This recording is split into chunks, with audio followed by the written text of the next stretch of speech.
Hi everyone, my name is Anne. Thanks for joining me on Art on the Creek. We're in my home studio in Parker, Colorado, and it is Sunday Review Day.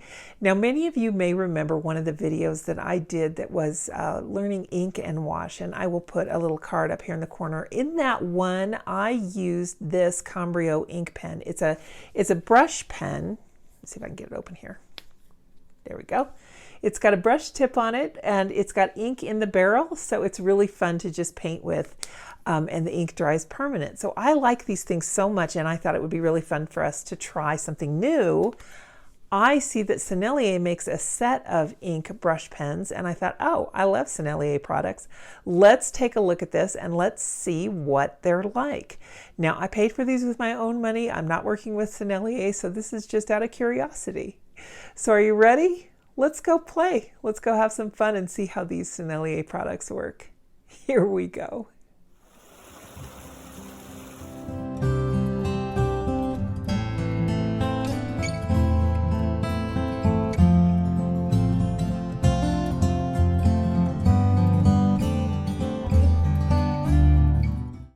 I thought that by the time that you guys see this, it's going to be mid to late September. So I kind of was looking at this palette and I was thinking, okay, fall, Halloween, let's get into some Disney villains. So bear with me, I'm going to do some Disney things today. So if you're not a Disney fan, I'm sorry, but I drew Cruella Deville here with this colored pencil, and I thought it was water soluble. I thought it was an aqua pencil, but it's not.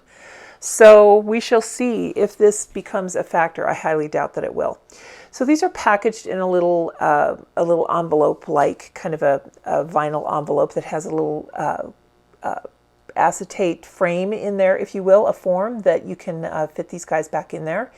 And they're very easy to use. So the way that they're packaged, they have a little collar on them, and that prevents the ink from engaging the little ink cartridge that's in there. And I guess it's not really a cartridge because you can see the ink flow in the whole barrel. But the colors that it comes with are really quite nice, and they're all pigment based. So let's go through that just real quick, and I'll tell you all the names of the colors. This set is actually called their Trendy set, and I need to get caught up with myself here, but let's just start at the end. That one is lemon yellow. And then the rest of them are a primary red, yellowish green, a cobalt blue hue, burnt umber, and an ivory black. And these are all really beautiful colors. So having worked with ink brush pens in the past, or any kind of aqueous real liquid watercolor like P.H. Martin's or any kind of acrylic ink, anything like that, I have found that it's best to use a palette to paint with these. So that's why I got that little tray out there. We'll use a palette. The brush tip on these is really very nice. And oh, does the cap post? Does it? Yes, it does. That makes me very happy. I always love it when the cap posts because that greatly reduces my chances of losing that cap.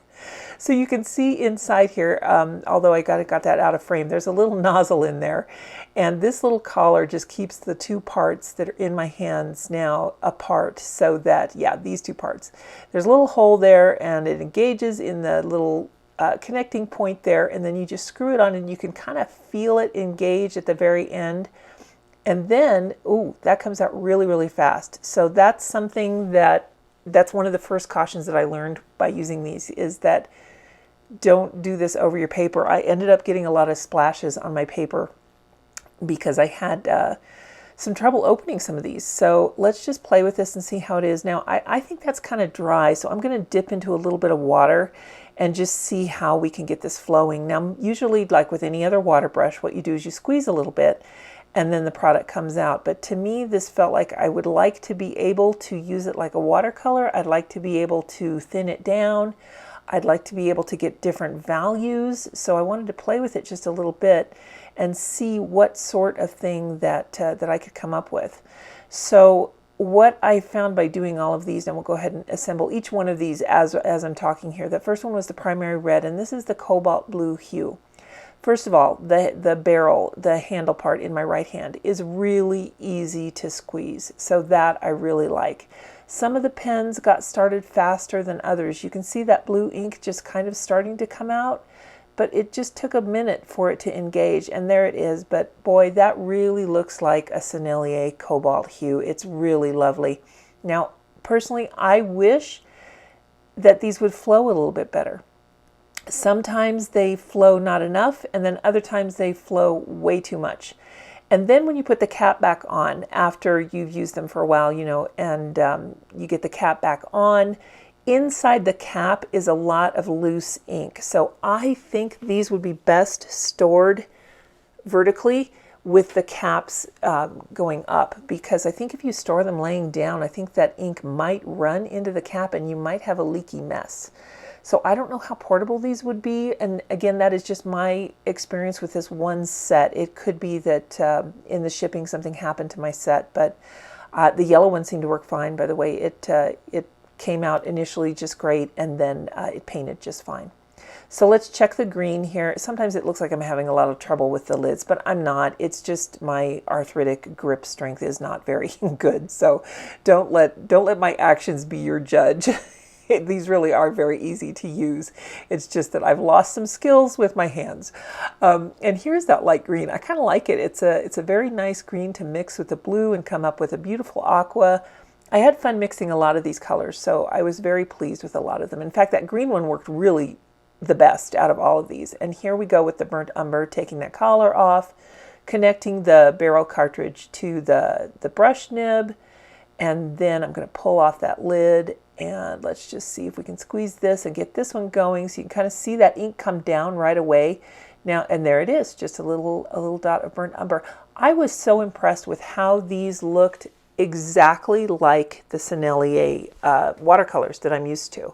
So let me just read you a little bit from their website. I don't know when these were launched, but I did find an article on their website about them, that these are marketed for, it is water-soluble ink, and they're marketed for bullet journaling or lettering, but also watercolor painting. So since I'm a watercolorist, that is what I'm going to test them with today. That black, by the way, wow, that's a lot of ink that came out of there. And for black to do that, I was really glad that I was just using it on a test paper, because that was pretty intense. I know I'm interrupting myself with what I'm reading here, but I kind of want to talk to you too about what's happening on the screen. I'm just getting a brush wet and seeing how water soluble these are after they've sat on the paper for a while. So I can get a little bit of movement. So let's try and mix a purple out of the cobalt blue and the red. And I really do like it. And what I'm noticing here is this is what's happened, that you have to use, how can I say this? You kind of have to keep putting more ink down on a palette, because the amount of ink that you get when you're using these, like sometimes from the brush, it's too much. But when you use it on a palette, you kind of have to keep putting it on a palette to get the right amount, because you're picking it up with yet another brush, and et cetera, et cetera.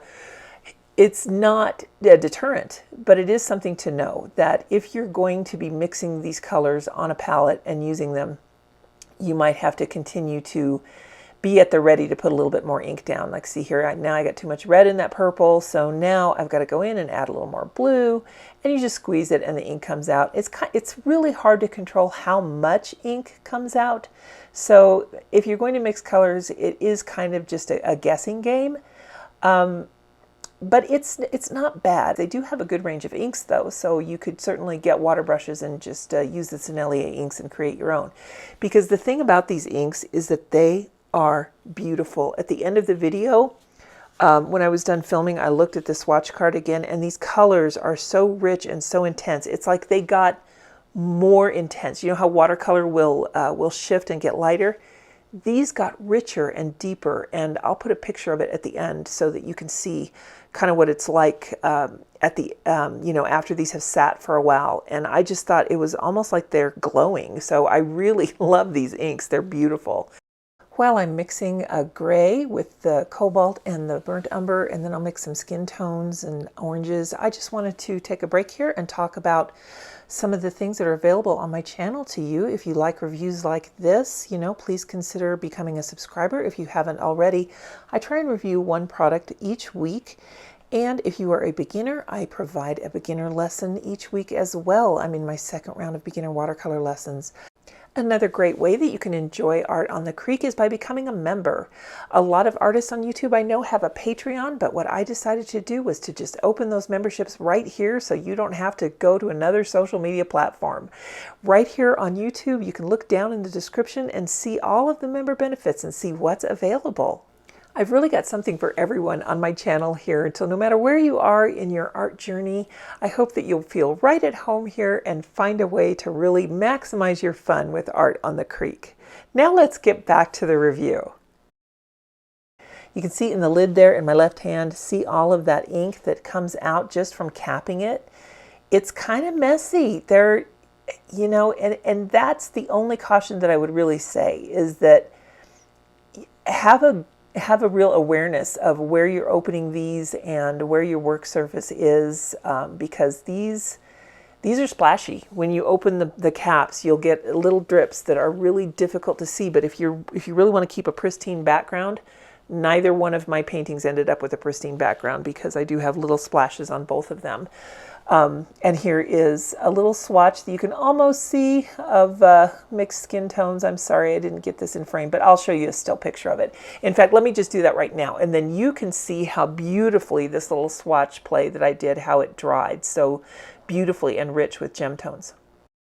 So here it is brand new right after I painted, and that black is just so thick and velvety black.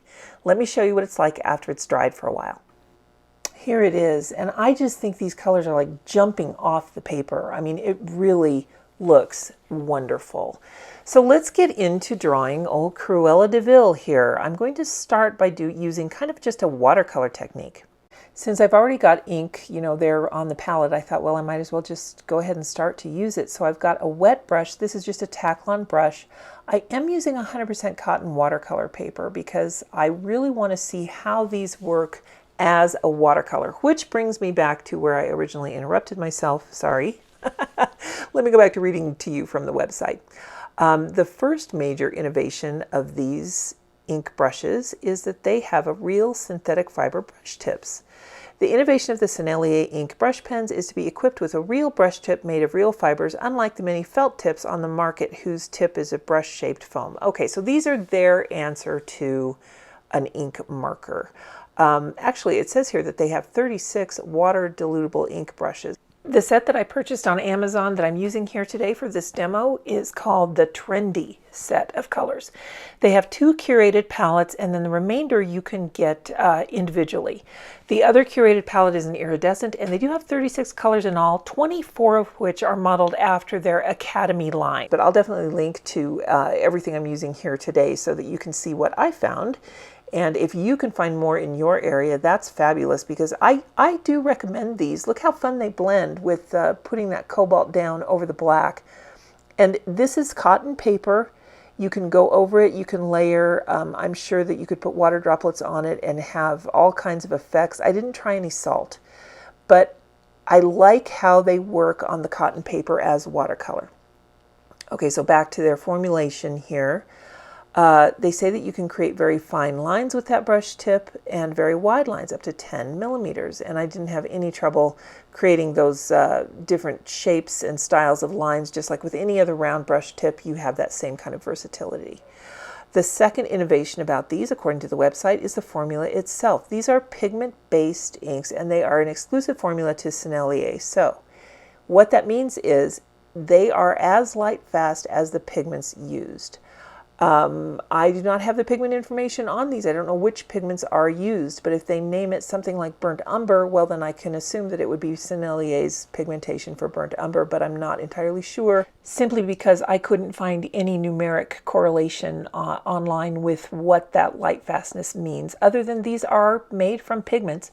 So I would assume that you'd have the same kind of light fastness as you would, say, with a pigment-based marker. But it's really, really nice to know that they are all, environmentally sound, they are safe to use, and they're just a lot of fun. And I really think that there's something behind these. I think that if you're looking for a fun new way to play and enjoy art, now they do dry permanently. So you can see I'm trying to reactivate this on her coat here. But I can go in wet and wet and have no trouble there. I'm just pulling more ink from the palette and adding it in. And I do like that you can go in and kind of lay the color down a little more intensely where you want it first, and that's what I did with the edging on the fur.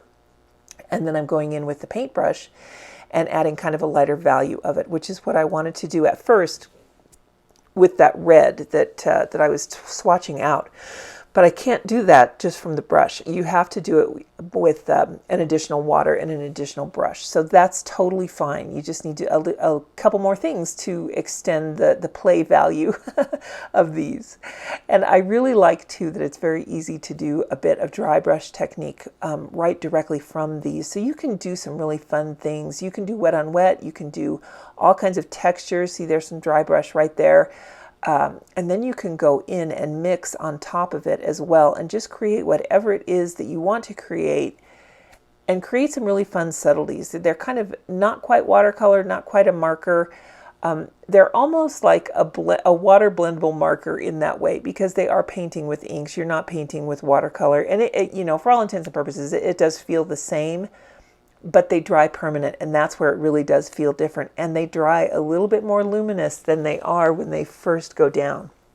So that's something that, you know, when you're painting with watercolor, you kind of have to allow for that color shift and really make sure that you're getting all your values correct. But with these, I just found that you just go in and do however intense you want something right there at the moment, and then if you let your piece sit for a little bit, you come back and look at it, and it's a wow. You realize that you've really got something going on there because these colors have had a chance to really shine, and I really do like that they come to life a little bit after they've dried. So let me fast forward this just a little bit, and let's talk about Cruella Deville.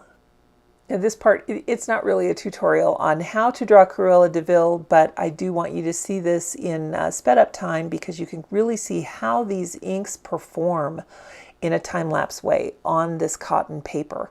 I really thought that it was easy to use. It was fun. Look at all the texture in her fur coat and look how that's coming out. And I was able to go in and use the dryer on it. And then can you see how the brown just got a little bit more intense after it was dry? I don't know, I just really think that's kind of a neat feature. And this red goes on very thick from the brush. So when you're working with these, since they dry permanently, you don't have a lot of open working time. So I was trying to go in as fast as I possibly could to get all of this red blended. And then, you know, you have a little bit of red on your brush. So I just did the shoes. I didn't need to dip in again. And I really wanted to get that dress and her hair a little darker. So I just went down the left side, and you can see, unfortunately, up there by her bodice, I didn't wait for that red to dry soon enough, and it did just leach right in there. But I was having no trouble blending that black over into the rest of her dress. And I kind of tried to clean up the red in the lining of her coat and get a little bit of shading going there, and that was easy, no problem doing that. It's just that when these dry and the fact that they become permanent, you just kind of have to allow for that. And here I'm messing around with some skin tone shades, and I kind of like what I got. I kind of didn't want to put out any more ink on my palette though, because I was just trying to be a little bit conservative with how much ink I was using. That's the other caution I would have. These feel like they don't hold that much. I don't really know how to, I assume that you could refill them. I think that when you take them apart and if you were to take that the cap off, then you could just refill these and continue to use them. In fact, I see no reason why you couldn't. But I feel like that as these are, they don't really last that long. So for that reason, for me, for the kind of art that I do, these are just a lot of fun and a new way to get some really bright, vibrant colors. And if you are an artist that works in manga or, gosh, even florals, these would be really nice with florals or urban sketching, anything where you really want some bright, vibrant strokes. I think that anything like that, these are going to be a really fun thing for you to use because they do put down such a vibrant bit of color. And now that we've got old Cruella done, let me show you what she looks like after she has sat for a while. So here she is just after being finished. Now you can see how the colors are, that red just jumps right out. I mean, that is just the best red for the lining of her coat. And let me go to the end here and I'll show you a close-up of her. And you can also see I got ink on my hands and it dries permanent, so it's going to take a little bit for it to wash off. But these are really fun to use, and look how cool that is. I mean, the vibrancy of the color is just really intense. So let me show you a still of what she looks like now after she's had time to sit for a while. Overall, for me, it's the brown, that burnt umber in her coat, and that red in the lining. That red just turns up. It turns up and it turns on, and I'm so thrilled with it. Now, I know that a lot of that pleasure in use might come from the paper that I was using. So that was 100% cotton watercolor paper. Let's try it on marker paper. This is a new to me journal, so I'm trying to figure out what's going on with that piece of vellum in the front. If anyone's ever used a bee journal before by Aqua Bee, a marker journal, maybe you can tell me, is that piece of paper, am I supposed to tear that out and use that as a protector sheet? I don't know. So for now, it's not perforated. So for now, I think it's just something to protect your first drawing from the cover, because the cover is black. And the vellum was a little bit smudged, so maybe that is why that's there. So now I'm going to go through a speed drawing of Hades from the Disney movie Hercules.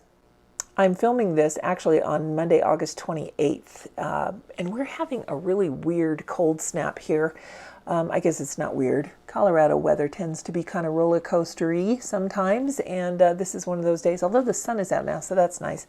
At any rate, when you guys will see this, it'll be September 17th, and in my real world at that time, in the future for me, present for you, the leaves are going to be starting to turn, and hopefully I will be able to get up to the mountains and we can do some plein air painting, watching the aspen turn, which is just a quintessential Colorado activity. But for now, I'm looking forward to the spooky season.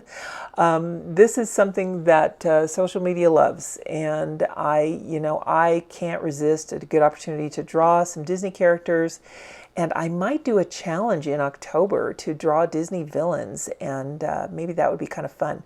Maybe we could do a Disney villain every day. I know that Inktober is so big for a lot of people, though, so who knows? I may do it, I may not. I don't know. I just really like drawing Disney.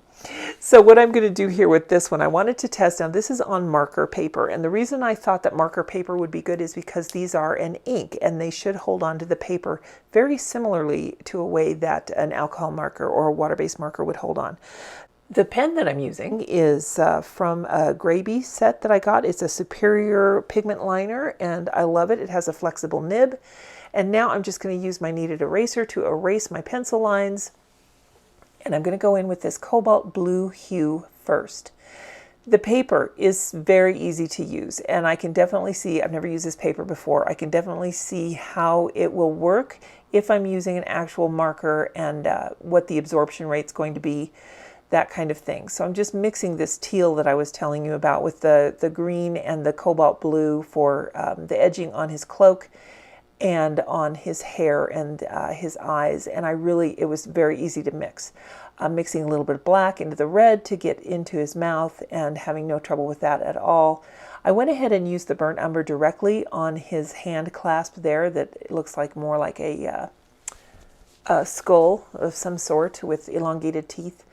But I've got a little bit of working time here, see, with this black on the cloak, and I just wanted to try to see if I could get these smoky, flamey looking black ends of his robes to try and get those to have some more movement to them. And I don't like the way they look now, but you know, we always say everything goes through an ugly phase, so we must be patient. And what I did find as I was working with this, even this paper, it can handle a little bit of water. So I'm just going back in with the brush itself and kind of cleaning up this action around his cloak and the folds. And I was very pleased with the ability to blend and move things around. Now, I did notice that for some reason after I put that layer of black on, it was very difficult to move it. So I'm using some of the purple that I've mixed to create some shadows on his face and in his cloak liner. And then we'll just give him a good dry here. And I'm going to go over some of these finer elements with that liner pen, just like I did with Cruella Deville. I did get enough water on there that I'm kind of holding my heat tool on the lower half of him so that that will really dry. I did end up having to iron this because it did get a little bit of warping going on since with the amount of liquid that I put on the paper, but that's because of the paper, not because of these Sennelier ink brush pens. Now, I really had fun drawing him, you guys. I had fun drawing Cruella Deville also, and I will show you a still picture of Hades at the end here so that you can see once again how vibrant these inks got. Now, what I had to do with the purple, though, was I did go in with a little watercolor mix because I couldn't really get that level of purple that I wanted with the cobalt blue and the red. But that's okay. Let's go ahead and take a look at the final image of Hades. So here it is, and I think you can see, at least I hope you can see on camera, just how much it just jumps off the page. These inks are just so intense, and I almost think in some ways they're a little bit more fun than watercolor because after time they're more vibrant and more full of life. They're more luminescent than they were when they first went down on the paper. So despite the little struggles in the mess and that they're kind of difficult to use in that way, I recommend these. I think they would be a lot of fun. And in fact, I could really see how it would be a lot of fun to have a lot more colors to choose from, because since it is a little bit of a challenge to blend these inks and get just the right hue that you want in enough quantity, I think having the individual brush pens would be a really good idea. Thanks so much for hanging out with me today, guys. I really appreciate it. If you enjoy content like this and you enjoy my channel, please consider liking, leaving a comment, or sharing this video with your friends, because you know what? Art's fun, but it's a whole lot more fun if you can do it with somebody else. Everybody have a great week. We'll see you next time. Bye now.